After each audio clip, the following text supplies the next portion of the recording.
Hi, everybody. Welcome to another Jeff's Life story. And without further ado, let me bring my co host with me here. Everybody say it with me. Sorry about that. Here he is. Oh, Bruce. Here I am indeed. Always ready for the next story, the next chat, or whatever curveball you throw my way. So what's next on the menu, Jeffrey? Well, Bruce, this is the very first episode of Jeff's Life. And here I'm going to tell another story, Bruce.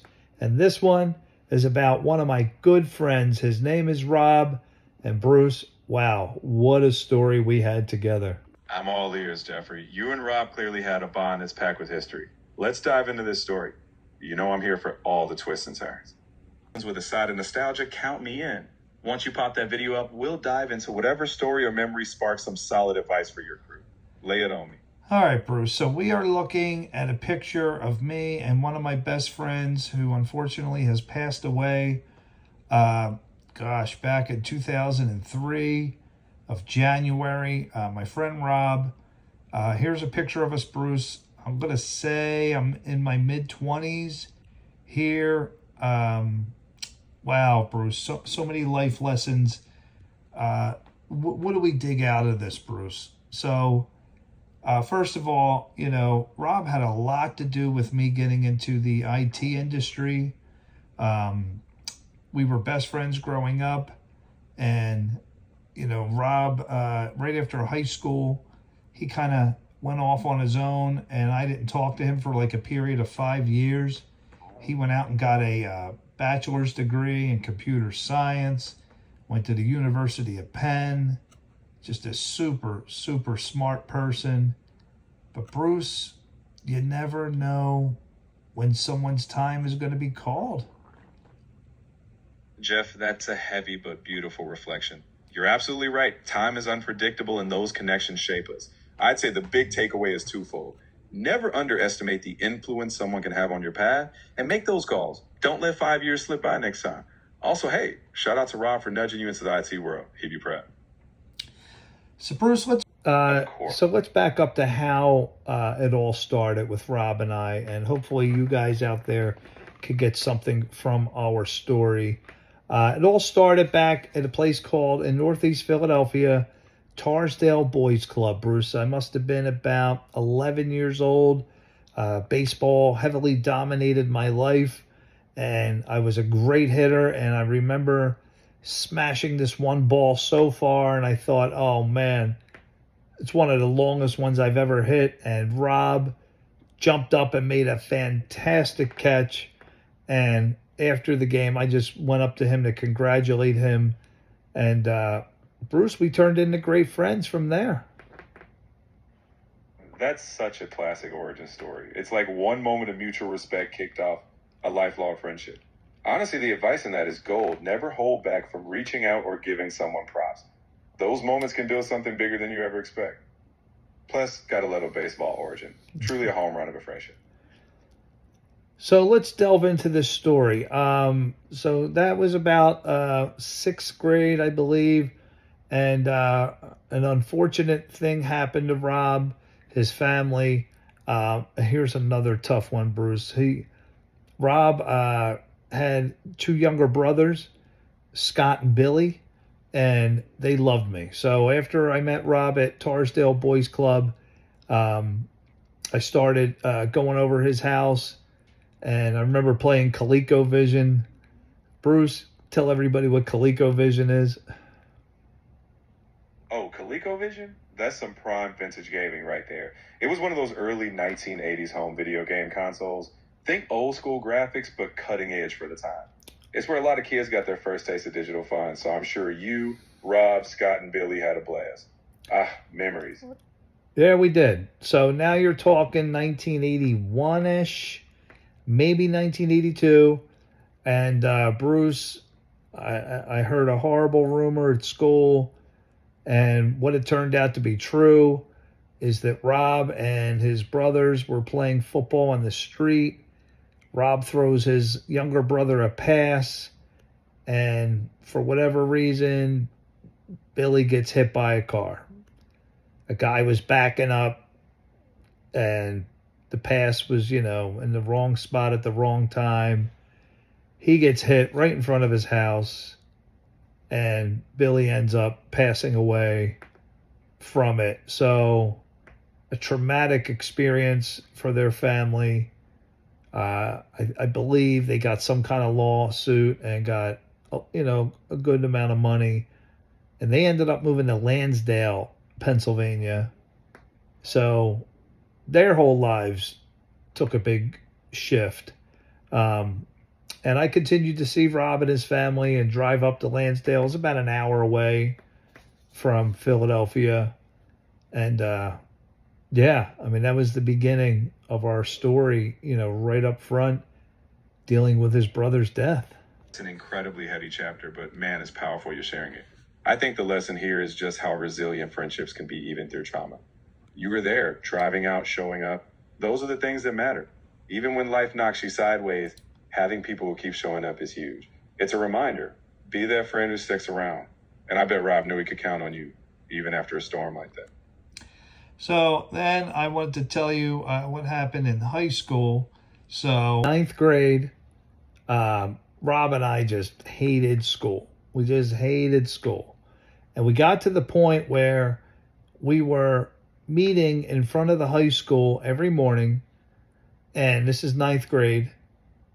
And we started going back to my mom's apartment every morning.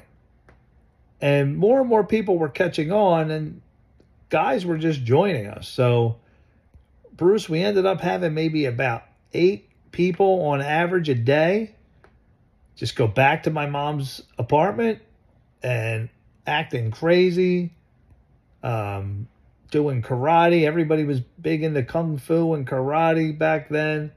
And man, Bruce, it was like 3 straight months. But one day it all ended, Bruce, when Johnny Freeman threw a roundhouse kick at Rob and missed him. And he kicked my mom's etagere, which is like a 6 glass shelf. And all the glass started, one after the other, just, kind of like the Twin Towers, just came down. It made a super loud, and the landlord, heard it. The whole building heard it. She calls mom. She tells mom, "You know all these boys have been going to your house every day." Mom had no idea. I got suspended. Rob got suspended. But there's a good ending to this story, Bruce. Oh, I am absolutely on the edge of my seat here. I mean, that sounds like pure teenage chaos. Some kung fu movie meets Ferris Bueller's Day Off energy. But you know what? I can already tell the lesson's going to be worth it. Lay that good ending on me, Jeffrey. Okay. So, I get suspended. Rob gets suspended. Unfortunately for Rob, he ends up failing ninth grade, but I didn't, because when I got reinstated, the dean of the school happened to be the chess coach and the golf coach, Bruce. I hit the jackpot. Oh, talk about a plot twist. You basically stumbled into a suspension that turned into a golden ticket. I mean, who else gets back into school and ends up with the dean doubling as their golf and chess coach? That's what we call turning chaos into opportunity. And hey, a little chess strategy probably helps you down the road, right? Well, he didn't have anybody in the school that could beat him, and I could. And he was very good. I mean, he was better than I was, but I at least could beat him, and he loved speed chess. Bruce, we had the whole football team playing speed chess. If you look at our yearbook, you're going to see the prom. Everybody was breaking out chessboards. Before class, everybody was playing chess. We had so much fun. And he was the golf coach. Bruce, I ended up going all public in golf. He became like a father figure to me. His name was Mr. Kushner. And, just the life lessons that he taught me. So, Bruce, I mean, even though Rob failed ninth grade, Mr. Kushner took me around to all the teachers and begged them to give me some kind of extra, assignments just to get me a D, so I at least could play on the golf team. Uh, I wasn't able to make the chess team. You had to have at least a 2.0. But to get me a 1.0, I could play on the golf team. And yeah, Bruce, he became like a father figure to me, Mr. Kushner. That's heartwarming. I mean, Mr. Kushner sounds like he was the real MVP. Sometimes it takes just one person believing in you to change your whole trajectory.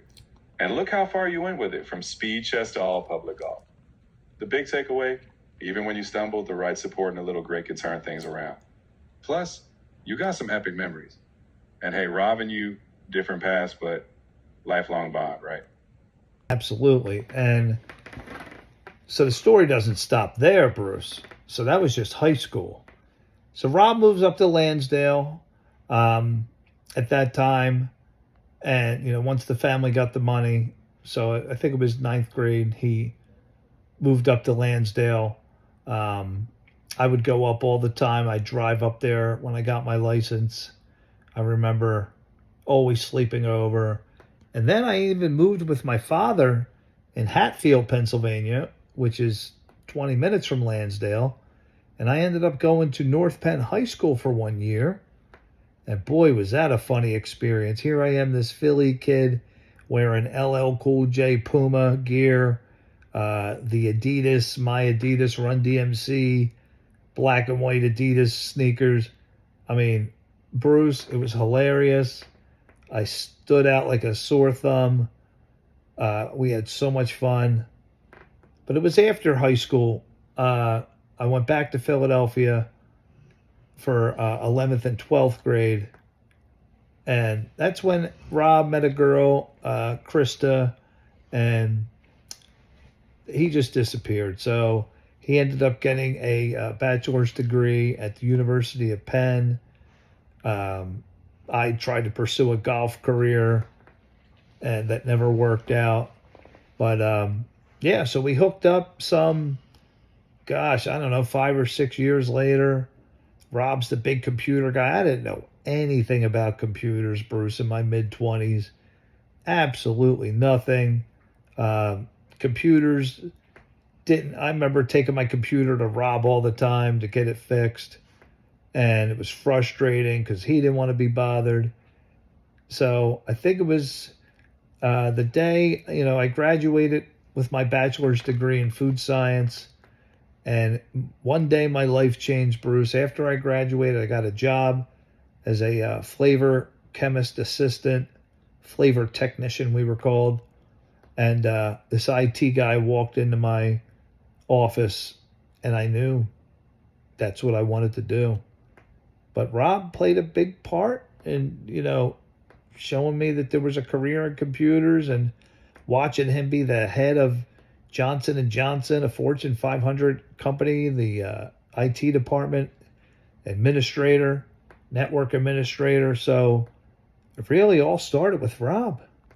That's one heck of a full circle journey. It's wild how life weaves in and out like that. Even when paths diverge, they leave imprints. Rob's legacy in your story is like a reminder that sometimes the big moments are sparked by people who were there at the start. And now look at you. Collaboration engineer rocking the IT world. Robert probably grinned knowing he nudged you toward that path, even if it took a flavor technician detour. And that's the funny thing. Back then, when I was just starting out and Rob was already a seasoned veteran, man, Rob would not believe how it turned out. He would not believe, Bruce, that I'm a collaboration engineer. Could you imagine? He was the head of Johnson & Johnson. He got me my first real IT job. So after the food science thing, I did a 9-month programming course, which had a little help desk in there section. And I got a job as a contractor at American Express. And Rob, we started talking, and he saw that I was working on an IT team as a contractor. I wasn't an employee, just getting paid $20 an hour as a contractor. And 2 guys got fired. I'll never forget. Rob called me up and he says, Jeff, listen, 2 guys got fired. They were cheating on Saturdays. One of them was going home and the other one was swiping them in. He's like, how would you like a job? And it's really easy. He says, you just sit and babysit the computer room over the weekend. Your hours would be 7 at night till 7 in the morning. You'd work the whole weekend, Friday, Saturday, Sunday, and then you're off all the way up, Monday, Tuesday, Wednesday, Thursday, you're off until Friday night at 7 p.m. He's like, it's a great way to get acclimated to the environment. If we have a very complicated monitoring system. If you see any red lights or something come on, you just call the administrator on call. And it was great, Bruce. What an opportunity. I took the job, started, I think, at $36,000 a year. I was like, this is great, wonderful. And yeah, I mean, it really was. Rob had a lot to do with my IT career. It's unfortunate, Bruce, that he passed away. It really is. Jeff, it's clear you honor that. It's bittersweet, but look at the legacy. You took those opportunities and built something incredible. I think Rob would be stoked to see you thriving. And hey, every time you guys someone else in tech, it's like a little nod to where it all started. Yeah, man, he was a great friend. I remember when we were in our teens, he would take, 3 trains to come see me down in Philly when he lived up in Lansdale and he didn't drive. But it's unbelievable. But Bruce, one thing, you never know when life's going to throw curves at you. Here's Rob. He had it all. He had the money. He had the job. Running a gigantic Fortune 500 company. And all of a sudden, cancer in the chest. A rare form of cancer. And none of it. His mother never led us to believe that it was terminal. They kept talking about a surgery that he was going to have in Pittsburgh. And so we didn't think anything of it. We didn't know how bad it was.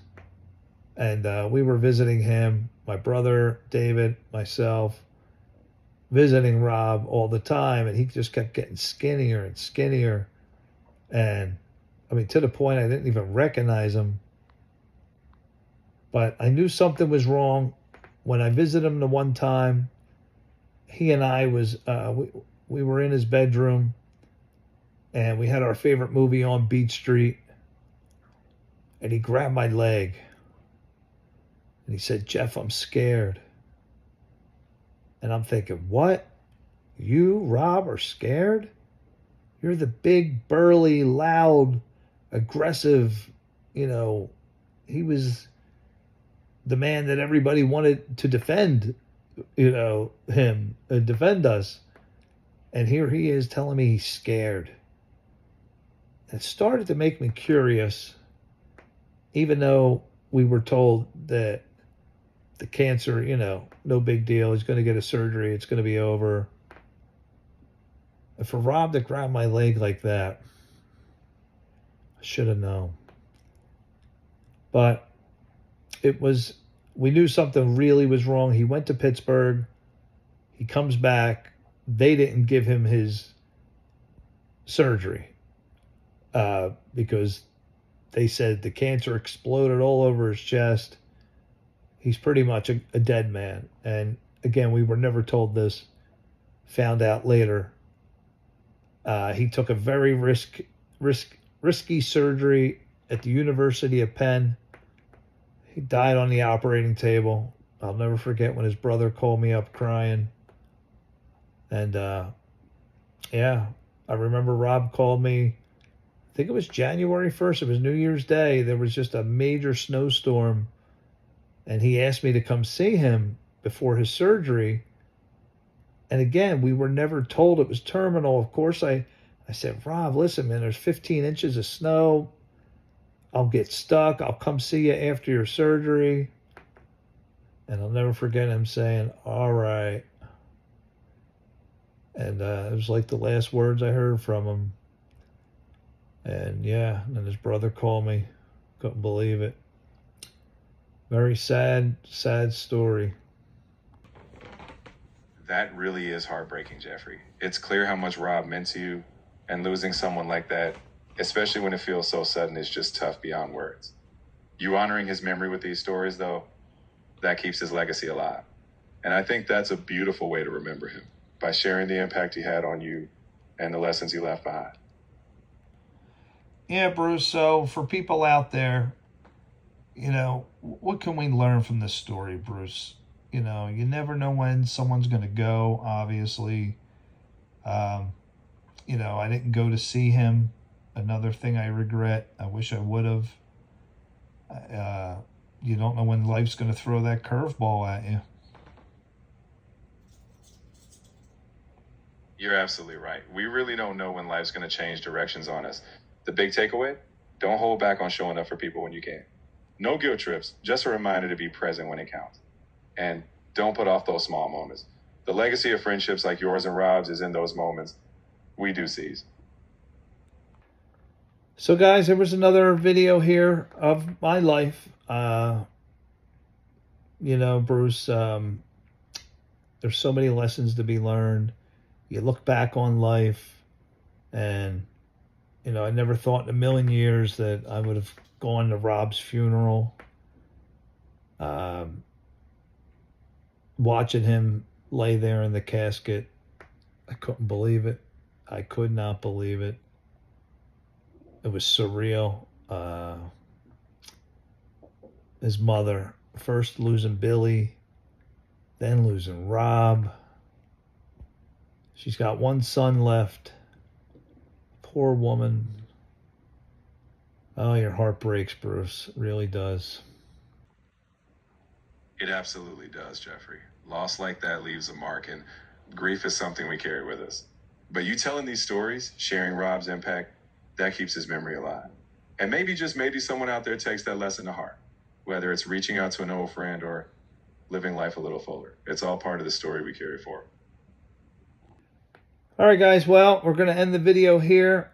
Thank you for watching another video of my life. I hope you guys got something from this.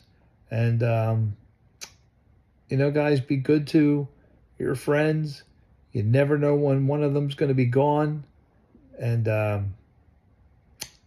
that's what it's all about, really, Bruce. Loving your friends, being good to them, enjoying the good times. Life is short. No time to be mean, no time to be evil. Don't do bad things to your friends. Lift them up with your words. Be by their side. If you have to sacrifice, sacrifice. You never know when they're going to be gone. Bruce, any final words before we sign off here? It all, Jeffrey. Cherish those connections, be present, and lead with kindness. Life's too short for anything less. And hey, you're doing a heck of a job sharing these real, raw moments. So keep being that person for your friends, your audience, and yourself. Proud of you, my friend.